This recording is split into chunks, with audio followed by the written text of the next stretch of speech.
கம்பு சண்டை போடுவாரு. இவர் கம்பெடுத்து சண்டையிட்டா எடுத்து நின்னு ஜெயிச்சதாரப்பா. எல்லாருக்கும் சொந்தக்காரரு. இவர் கிழிச்சு வச்ச கோட்டை தாண்டி இதுவரைக்கும் நின்னதாரப்பா. ஏழ வீட்டு அடுப்பெரியும் இவராலதான். அட எடுத்தவங்க இடுபொடியும் இவராலதான். பாசத்தோட வாழறதும் இவராலதான்.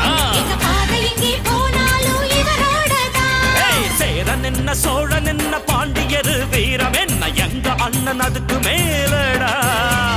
வாலேந்தும் வம்சத்துல வந்திருக்கும் அண்ணனால ஊருக்குள்ள அச்சமில்லை.